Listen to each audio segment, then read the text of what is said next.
Hello, this is Marketing Goddess 360 checking in. I am here with Schelle Purcell. We are going to be interviewing her today as a part of the Girl Let's Talk Atlanta Women Alive series. Hi Schelle, how are you doing today? I am doing well. I'm excited. Thank you for coming. Thank you for having me. You're welcome. You're welcome. So can you tell everyone a little bit about yourself, where you're from? So, born and raised in Gulfport, Mississippi. Been there all of my life. Transitioned to Raleigh, North Carolina after Hurricane Katrina. Stayed in North Carolina for 10 years. Worked on several productions there, and then decided to just take a chance, step out on faith, and so I moved to Atlanta. This will be my third year here, and I'm loving it. Everything but the traffic. I can go for anything but the traffic. Right. I've been here like all my life, so when I see the traffic now, I'm just like, oh my goodness, so many people moving to Atlanta. It's crazy. They're still moving to Atlanta. Yes. So tell me a little bit about your production company. What made you start the production, and how did you get into the media industry? Well, I started my production company, HWF Productions, which is the last names of me, my daughters, Holloway, my maiden name, and my oldest daughter, her last name is Wright, and then my baby girl, her last name is Fairley. So because I wanted something to keep in the family for me and my daughters, I made HWF Productions. When we transitioned to North Carolina after Hurricane Katrina, I started writing because I was homesick. But at the time, there was really nothing to go home to, so I didn't even know that I had a gift of writing until that time.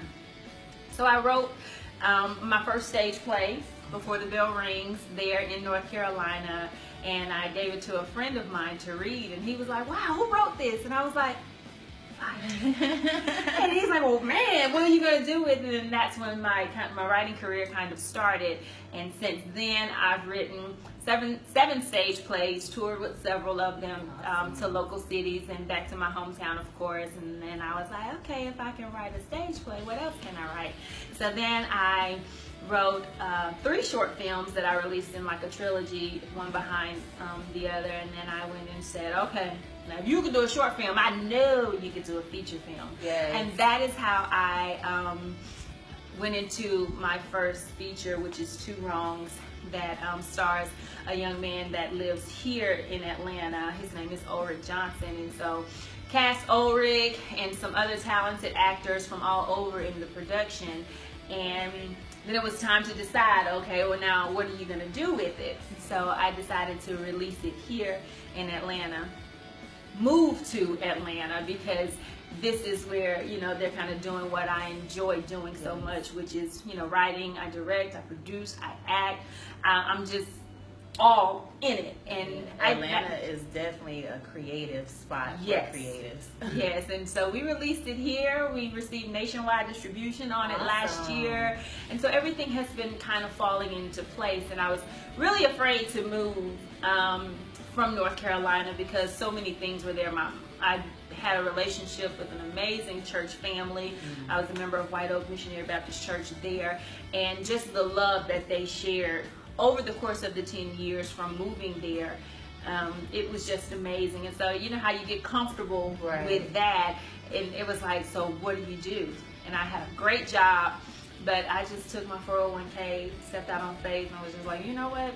Let's do it. Yeah. And been here doing it, and it's been an amazing experience thus far. It's awesome. So I want to go back to, you said your first writings. So what were your first writings about? Oh, my first stage play, Before the Bell Rings, I can't remember what was going on at the time, but I have a passion for young people. I love working with the youth in any capacity. So the play, Before the Bell Rings, was about a you know when you get in trouble in school and you have to go to in-school suspension? Well, this was a classroom full of, it was 10 students, and each one of them kind of represented an issue that was going on at the time. There was teen pregnancy, there was racism, there was domestic violence within young people.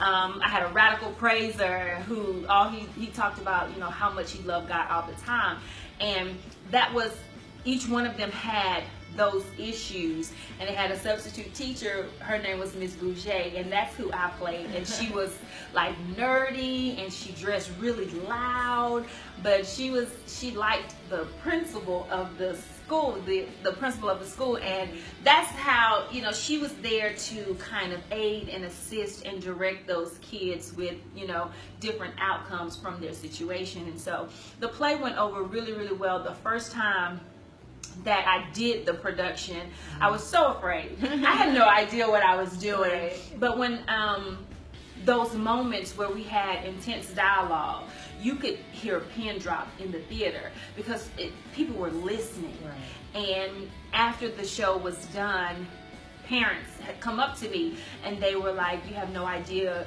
you know, the conversations you have opened for me and my family to have with our children. Right. And so that was a really, really good feeling, because a lot of times parents don't know. Kids are not as open, you know, to parents as they should be, especially 10 years ago.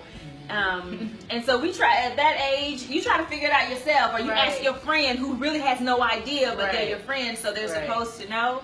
Yep. So it was a really, really good feeling, especially with that production. And it just went on from there, and it was just a blessing, the following of people that kind of jumped on board and supported me. And I'm not afraid to hear the word no anymore. Right. I have heard it so many times. And I could have given up so many times, and it's just like, no, now, oh no, okay, I'm gonna go over here and ask somebody else. You know, Exactly. it's just you transition into, like, no means nothing to me at this point. Exactly. And it just rechannels me to another way to make it happen. So when you hear the word no, that is not the end of it. It certainly is not.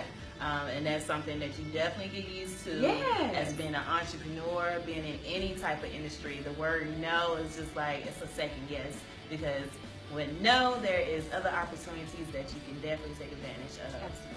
Okay, so with your writings, is there a particular style of writing you choose to do, or are you in different industries or different topic areas? I try to do different topics, especially I use what may be going on at the time.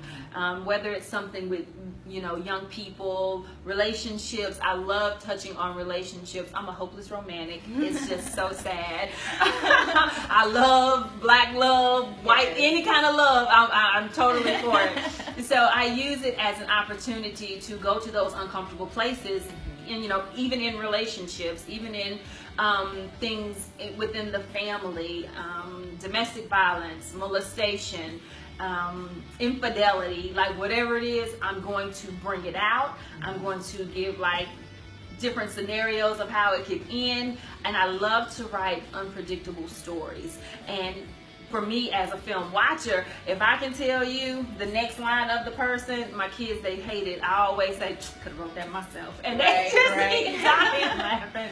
But I just love entertaining people. I love comedy, and so I think the next thing I'm gonna do is maybe a romantic comedy. It's just so many different avenues that you can touch on. That's why I love the industry, because you can be as creative as you want to be. In fiction, and I'm saying it right. In fiction stories, you can create whatever world you want, and that's important, because sometimes it just takes people out of what they're doing. You can have a bunch of junk going on, and you know what? You go catch a matinee, and in that moment, nothing else matters. Exactly. So it's a treat. Okay, awesome. So in your earlier writings and stage plays, did you know that you wanted to be an actor in those scenes, or you was just writing, and like, did you like specifically put yourself in the scene and know that you want to act, or were you like planning on having an actress, or like? Well, I never wanted to be a writer. And this is, I tell people this all the time, my story is the same. This had to be of God, because I don't even remember what I made in English when we were in high school. Like, I don't know. I think I passed, but it could have been just barely, you know. So, but when it comes out, I can go, you know. And the acting standpoint of it, I love to entertain. I've always been kind of like a clown, because I tell people, when I was in junior high and I was ugly. Like, I was super tall, I had big teeth, I had no boobs. It was just horrible. So I had to make people laugh so they wouldn't Right. make fun of me. Right. And then, you know, people just kind of became my friend because, you know, I turned out to be pretty cool. Right. So I love acting, and when I write, sometimes I write myself to be a part of the story, sometimes I don't. It just depends on the project. I love to watch other people make my words come to life. I love directing because creatively you can turn a scene upside down and touch someone, you know, so deeply. So I love the directing part of it, but when I do get to get in and dabble around a little bit, I do. Okay, awesome. So you are an author also? Yes. So can you tell me a little bit about your publication? So my first novel is an erotica book. That's why you look like that. All right. I wrote Open Your Eyes at a time where I was just like, I think I was just frustrated. I was in North Carolina. I'm very protective of my kids. I have girls, and so for me, it's like there's not a whole bunch of dating, no bringing a bunch of men in and out.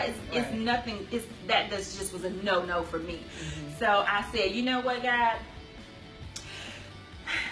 I promise. If you send me a good man, I won't give up no more booty. Right.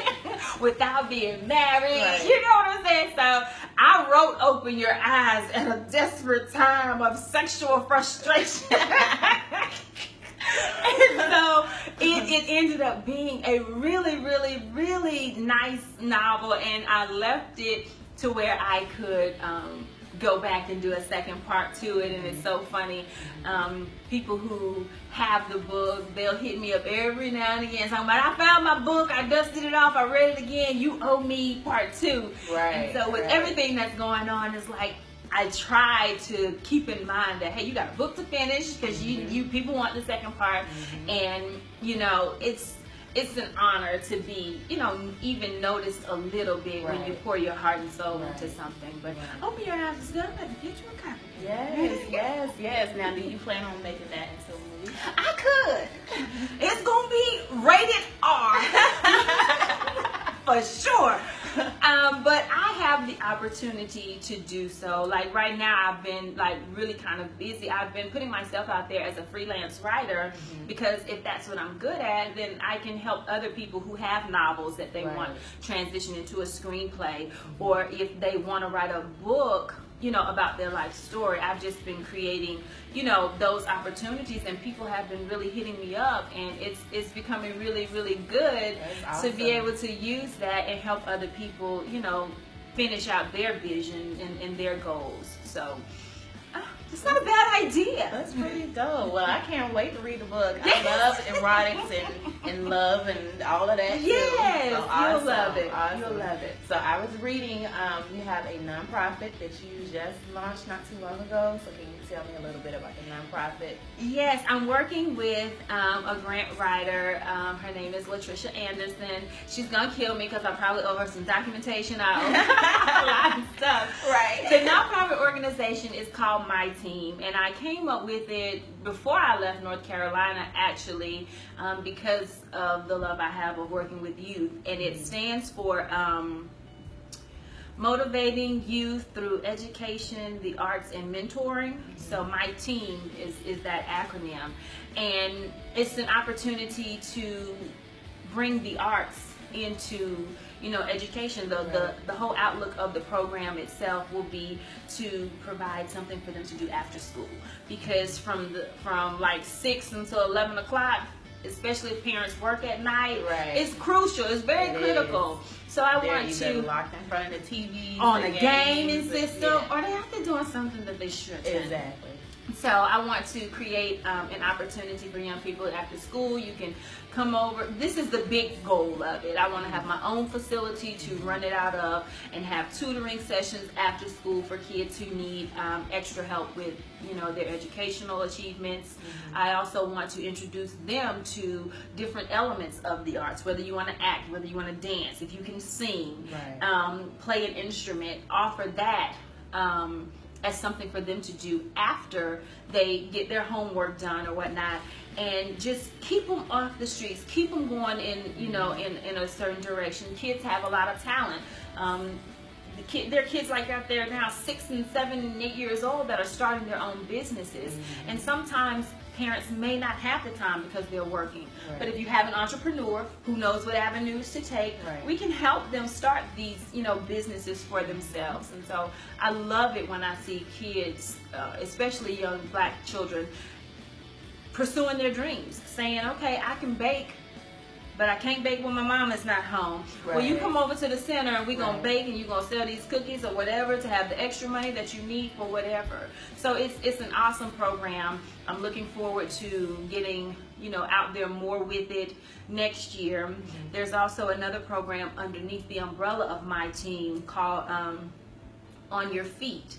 And that's a program that me and my oldest daughter Bria want to launch together underneath my team, and it helps teen moms. A lot of times teenagers get public assistance when it comes to, you know, being a child at home trying to raise a baby and whatnot. The goal for that program is to only have them use it until they can do better. You don't, just because you own you know, public assistance, you don't have to stay there. So we want to, you know, make sure that they have food for the baby if they need it, diapers, create an atmosphere for them to come there if they can't afford it, and also transition them off of the system so that, you know, someone else who may be in worse shape or whatever can use it and they graduate. And a lot of times our girls get stuck in thinking, just because I have an EBT card, no, you can have a debit card too, and you can give the EBT to somebody else. You can transition. And it just bothers me that a lot of times that's the mentality of people, that they think it's not only black women that get the EBT card, you know, and stuff like that. But I don't care what color you are. If you want to transition, we're going to help you transition. We're going to teach you how to have a checking account, a savings account, 401k, and I want to partner with other businesses, so if they need a job, we can, hey, I'm going to send you over so-and-so, she needs a job, this is what she can work after school, she has daycare, she got to be off by this time. So it's a real passion, because I was a teen mom, and even though I had my mom, and you know, you have your parents and a support system, but you know, sometimes they're just like, you got to figure it out, and I want to help young ladies figure it out. And most of the times the young boys and girls who end up being, you know, a part of the system, they don't have people around them to encourage them to do more, whether they're living with whomever, they're in, you know, enabling it.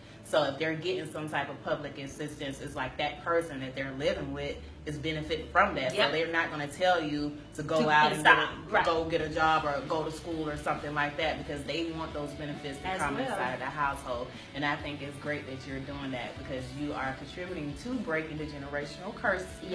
Curses that we have within our community as well as outside communities as well. So that's pretty dope. I would love to be a part of that. Like, absolutely. Awesome. Okay, so tell me about what you have going on next. I would love to hear it, and I'm pretty sure by now everyone who is tuning in, they are dying to see what you have going on next.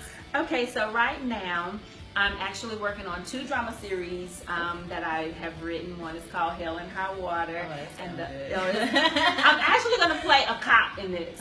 So let me tell you, I've been trying to get in shape for that, you know, trying to run, because I really want to do my own stunts. And I don't know why, I just want to run and slide across the top of a car. And I'm like, ooh, I can't wait. So I'm working with some stunting guys right now to prepare me for, you know, the scenes that we're gonna do in that series. I also have another drama series called This Life, that's about a group of teenagers and their families are brought together, because the kids are like a bunch of misfits, but they're smart, really, really smart kids, and they take up for each other a lot. And so because they're always ending up in the office together, the parents end up being in the office together, and they become their own little family, and they deal with the situations as a unit. I'm very excited about that one, because the actors in it, these kids are amazing. The people that play their parents, amazing. So I'm really excited about that one. Then we're working on Two Wrongs 2, which will start next year. It's the second part to my feature film, Two Wrongs, that is currently on Amazon.com. You can go, if you have a Prime account, you can go check us out. You can purchase that DVD from any retail store.com, Walmart, Target, Barnes & Noble, all of those stores have it. It's really, really good. It was my first feature. I'm looking to show in the next part the growth from when we did Two Wrongs to the second part, and a majority of the cast is returning, which makes me very, very happy because they are super, super dope.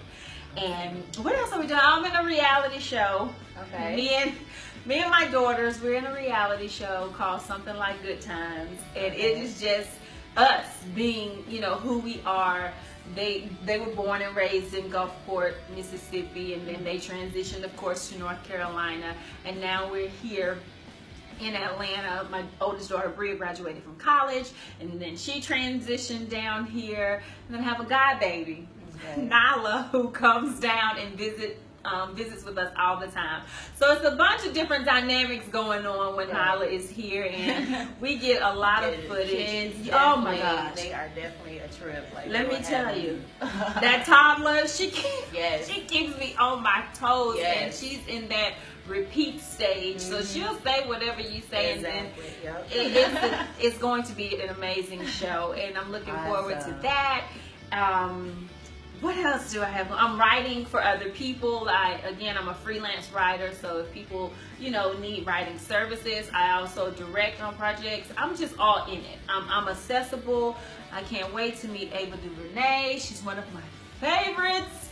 A lot of people ask me, have I met Tyler Perry and worked with Tyler Perry? And I was so upset. Yesterday, I went to Tri-Cities High School here, and we were doing career day. And I gave them a little small bio of who I was, and this young guy, it ended up being a doll. He said, have you worked with Tyler Perry yet? And instantly, I don't know what, my brain clicked, and I was like, let me tell you something. Working with Tyler Perry or not working with Tyler Perry does not validate me as a person. My talents, I don't have to. Girl, I had snapped on the little boy. He was like, okay. And I said, well, I apologize, young man, but I don't want I don't want anybody to get caught up in thinking until you work with this person, your talents aren't good enough. Like, I don't have to work with Tyler to know that I'm talented. He just happens to be a mogul who lives in Atlanta, works in Atlanta, lives in LA, whatever he does. I respect him, and I would love to work with him, but not having worked with him yet doesn't mean that I'm not who I am. You know, and I told them, the entire class, don't let someone try to make you feel, you know, not, you know, validated or whatever from, because you hadn't worked. And I wanted to ask him, you work with Jay-Z? I see you back there bobbing your head. Are you an artist? You know, but I didn't want to discourage him. But I had snapped on the poor child, and I was like, my man, sorry about that. And he ended up working really closely with me, you know, for the rest of the day. And I apologized to him again, and I said, don't you let other people do that to you either. Whatever your gift is, whatever your talent is, you don't have to work with somebody way up on the top to make your credentials any better than they are. So, yeah, I'm gonna get with Tyler. All right. He don't know.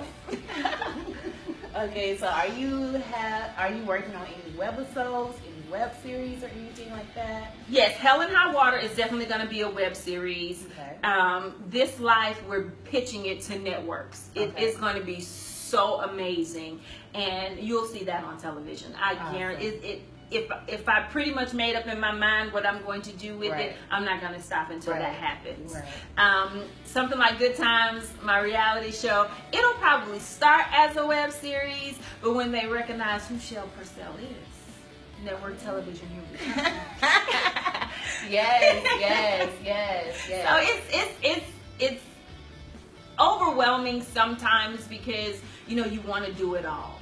And so I've learned to pace myself and set goals for myself. Like every evening I have dinner with my daughters. Whether I cook, they cook, we pick up something. We sit at the table and we talk. I ask Chanel about her day. I want to know everything that's going on at that high school. Do I need to go up there? Right. You know? Because I'm not that parent that waits until something is, you know, exploding.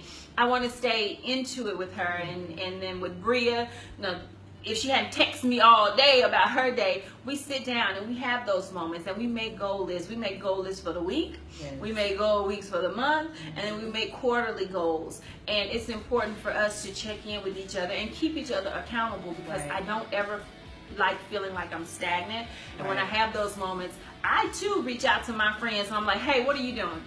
I need you to check in with me to make sure I do A, B, C, and D. And it's in those moments where you get that last push or that encouragement. One of my girlfriends, Nikita, we are on Marco Polo a lot. And she will, girl, I love it. She will check in with me. She's like, well, last week you said you was doing this, this, and this. I ain't seen you post about it. Was you scared? You tired? She does that kind of stuff to kind of poke the bear. And then my friend Miriam, she's the show creator of another reality show that, you know, we're working on called Single Mompreneurs of Atlanta, which is her baby, and it's a really, really amazing concept. And she's doing her due diligence to make sure that it gets placed where it needs to be placed. And she holds me accountable, and my family too. It's just good to know that they're just rooting for you. And you know, when I get these text messages, they just come when I need them. And I'm like, oh, God, okay, I'll do it. And it's tough. It's tough. You know it's tough being in the industry because everybody thinks that they can do it and everybody thinks that it's easy, and it's not. And it can break you. It definitely can. It can break you mentally. So I have a strong prayer life. Child, I be ready.